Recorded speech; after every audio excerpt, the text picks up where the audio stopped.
Kaethler, Minister of Youth and Young Adults for Mennonite Church USA and the editor of the Gathering Place website, which is an interactive website for Anabaptist youth leaders to learn, to be, and to connect. And you can connect with the Gathering Place community at www.thegatheringplace.us. This month, we have been talking about technology and its influence on our faith development. And no question that with social media and this digital age and the internet, that many of our youth are more connected than ever before, and that even us as youth leaders have more resources and tools that are available at our fingertips. But how are these advances in technology forming us? So, and how also, I think a good question to ask is, how are we discerning in our use and potential misuse of technology in the way we engage it with our ministry? So today I am absolutely thrilled to have Andy Brubacher Kaethler with us, who is Assistant Professor of Christian Formation and Culture at Anabaptist Mennonite Biblical Seminary in Elkhart, Indiana. And he's going to talk to us today about all of these things and a little bit more. So Andy, welcome to this webinar, and we are so thrilled to have you here. So are you ready to just jump on in and get us started? You bet. Yeah, I'm ready. Awesome. Thank you, Rachel. Good deal, for sure.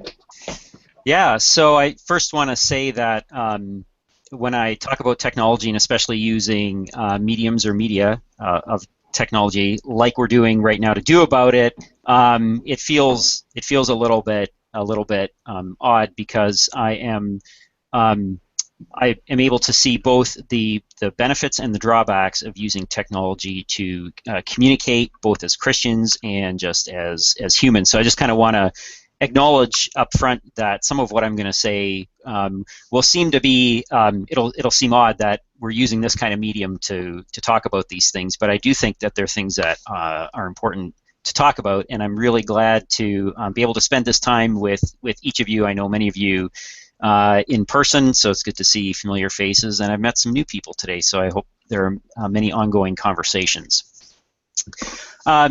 I want to start out just by saying that I became interested in technology back in the 1990s when I was a youth pastor in Southern Ontario, and this was back in the days before the World Wide Web. And some of the youth in our church were hanging out on bulletin board services, so this is way before graphical interfaces, just totally text interfaces. They'd hang out in groups, and they'd start chatting with friends locally, and they'd invite them to church, and they'd invite them to youth group. And so these kids were showing up who had not even met the friends who invited them in person. And I thought, wow, this is an amazing kind of tool for outreach and evangelism. Many of these kids that came from broken homes or homes that weren't very stable. And so coming to youth group was kind of a safe place for them to be on a Friday night. In those days, we had weekly Friday night youth group meetings. And so this was this really neat opportunity, and I was really excited about this. Not too long after that, by the kind of mid to late 90s, was when the World Wide Web developed and became more popular, and graphical interfaces became more popular, and so then we started to see problems arising as well with things like pornography and video game addictions, not just amongst the youth, but amongst families and parents as well, who were just really excited about this new way of communicating and connecting, and it was having some negative effects on other relationships in the family and the church. And so right there, very early on, I began to see that technology gives us something, and technology takes some things away. We can do things with it, and it undoes some things. And so we need to be very discerning as Christians about how we use it. In terms of an introduction to my family, my wife is a public school teacher, and in her school is known as one of the fastest or quickest adopters of new technology in the classroom. So she's, fully utilizes smart boards and things like that. And so we have lots of conversations at home about these kinds of things. I have 2 teenage daughters as well. And so this is like a regular daily conversation at our home is, what's a good use of technology? Is there a good use of technology? How does it help relationships and learning? How does it hinder? Those kinds of things. So I want you guys to know that this is for me an ongoing conversation, and I never tire of it because I think it's so important. I call myself a bit of a chastened Luddite, and the reason I don't Luddite has a negative connotation in our day and age, mostly as people who are afraid of technology or afraid of change. If you know the story of Luddites, Luddites were British workers back in the 1700s, 1800s, who went around smashing and breaking the new machines for weaving cloth. So as new technologies were developed, they were more efficient, and they displaced a lot of workers from their jobs. It used to be that cloth making was a kind of a cottage industry. Lower middle class people could have looms in their homes, and they would weave clothing. And with new technology, factories were developing, and so you needed fewer people to run bigger machines to make more cloth, and many people were put out of work. So they went around smashing these new looms so that they could get their old jobs back. And so that's why it has a negative connotation. The Luddites are often seen as being people who are violent. So I'm a chastened Luddite in the fact that I don't want to take on the violent bits. But what I appreciate about the Luddites is that they had this sense that technological change has a social impact. And sometimes it can, maybe in the short term, maybe in the long term, negatively impact people's economic lives, social lives, things like that. In capitalist theory, economics, the term the Luddite fallacy developed then to show that, well, the Luddites were wrong in saying that machines simply displaced them, because there were new jobs that were created to run these machines, and the more people the cheaper products were, the more people would consume, and the more we needed people to run the machines to make the products that we would consume. And I think that's probably kind of worked for the last couple hundred years, but I think we're kind of with the environmental crisis, with problems of overconsumption, waste, things like that. I think we're beginning to see the end of the Luddite fallacy and the beginning of the Luddite fallacy. But I will leave it at that. Anyway, so I'm happy to be called a chastened Luddite, if by that it means not being violent, and it means thinking critically about the effects of changes in technological practices in our culture. I'm a teacher, I'm an academic, and so one of the things that I think it's important to do to begin with is just to talk a little bit about what we mean by technology. And so often when we're talking about youth and technology, we're talking a lot about gadgets and tools and devices, social media, things like that. And those are definitely very important things in our lives today, and these are expressions of technology. My basic understanding of technology is a little bit broader than that. In fact, I would define technology as anything that is an extension of a human capacity or a human ability. So I'm wearing contacts. Contacts are a form of technology. They're an extension of my eyes. I'm using a headset, which is an extension of my mouth and of my ears. I'm wearing clothing, which is an extension of my skin. We're communicating via the internet, which is an extension of our neurological system on computers, which are an extension of our brain, things like that. So most technologies, and I can't think of any one that isn't simply an extension of some kind of human capacity. So it's a way, in theological terms, I would say, of overcoming some of our human limits. Our senses are limited by time and space and things like that. And so one definition of technology is that it just extends our human capacity to do something. Cars are an extension of our legs, bicycles, things like that. So we can keep going along that way. And technology has been with us ever since we've been humans. Ever since we've had language, we've always been tool makers and tool users. So that's not what's new. I think what is new is, especially beginning in the 1800s, we began to develop technologies that were not powered by human or mammal power. right? So the development of electricity, the development of coal, things like that, all of a sudden allowed us to do more things, to do them more efficiently or quicker, using a power that didn't just come from our own muscles and our own bodies or from the animals that were in our lives.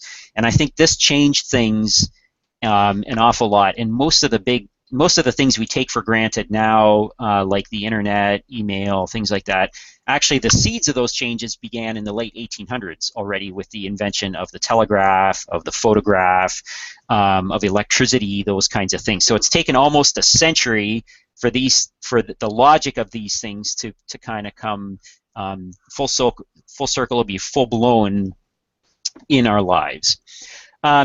So anyway, so technology, we often talk about gadgets, and we need to, but just so you know that I crouch it in something much bigger and much larger, something that is kind of, that humans have naturally been drawn towards, and we've used to overcome problems and limits in our lives. And I want to do a little bit of a theological and biblical analysis of that in a little bit. The next thing I want to say about technology and what I mean by technology is that there are at least three, that's putting it simply, but there's at least three views on technology. The first view is, I think, the most common one in our world, and that is technology is neutral. So technology is neutral, which means that it is neither good nor bad. It gets used for good things when good people use it to do good things, and it gets used for bad things when bad people use it to do bad things. So if I were a dead German philosopher, I would like to talk about hammers, because for some reason dead German philosophers are enamored with hammers. And so a dead German philosopher would say a hammer is a neutral technology. It does not tell you whether you should use it to build a house or to bash somebody's head in. A good person will use it to build a house. A bad person will use it to bash somebody's head in. But the hammer doesn't tell you what to do with that. So this is the neutral view of technology. I'm getting some feedback there. Is that coming from you, Bob?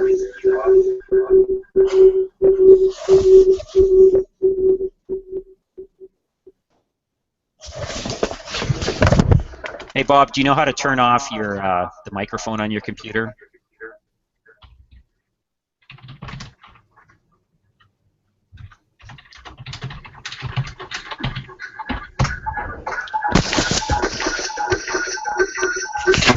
Okay. So that's the first view, the technology neutral view. The second is the substantivist view, meaning that technology is itself kind of a substance or a life form, and it shapes us as well.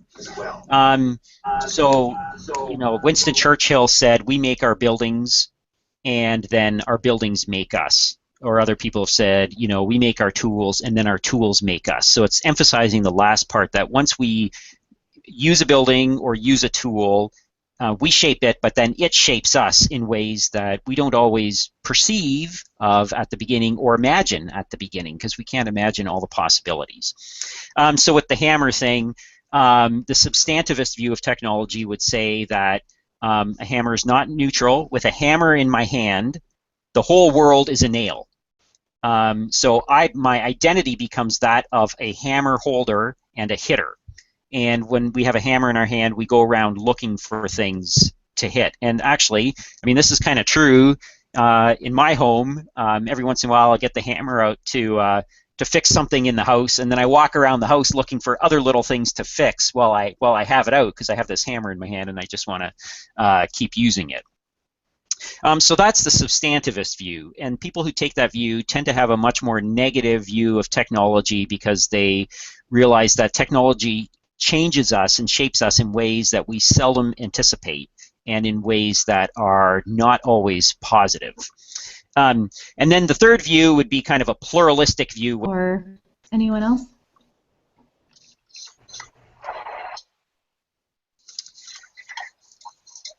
I have a closing statement, but I'd like to hear some closing thoughts from others first.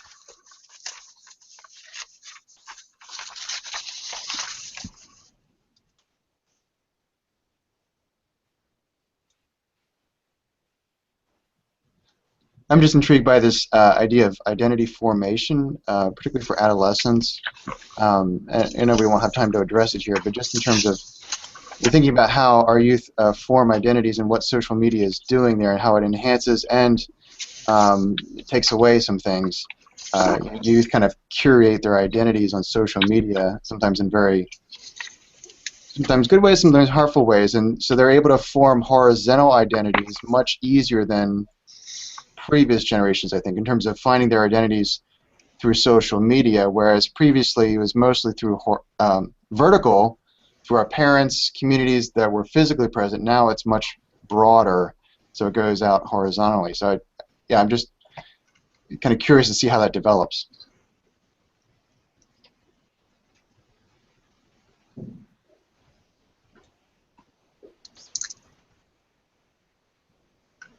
Well, sensing that this minute is probably getting close to being up, my conclusion or kind of closing statement is that I firmly believe, especially as a Christian, that the future spiritual, emotional, relational, and physical health of all humanity, not just Christians, and in fact the health of creation as a whole, rests largely on our ability as Christians and as a species to disengage from many technological practices. There is no technological panacea, no technological solution. We can't efficientize our way out of our current crises, relational, environmental crises. What we need to reclaim and celebrate is our God-given human limits of being created in time and in place and in bodies, and seeing these as things not to be overcome. They're not problems, the result of the fall. These are gifts of the garden. And I think as long as we're trying to overcome those as limits, I think we're going to keep looking for the technological solution. And I think the solution is a theological one, and that is just kind of returning to who we are as daughters and sons of God, beloved by God, created in the image of God. Well, thank you so much, Andy, for being with us here today and giving us discernment, I think, about what does it mean to see how technology has always been there.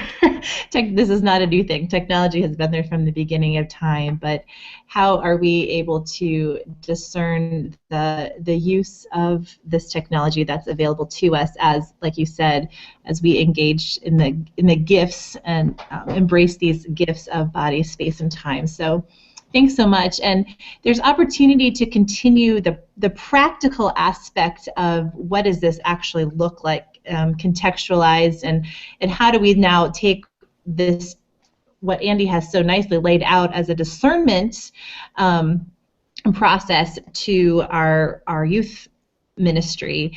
And our learning circle is going to be September 22nd from 1 to 2 p.m., where we can talk informally with one another about the so what. So how do we actually help this discernment process happen in our own churches. So feel free to sign up to join that conversation. And yeah, I'm just so grateful for all of you to take the time out of your day today to join in this conversation. So may you be blessed, and we will connect again. So thanks, Andy, and goodbye, everyone else. Thanks.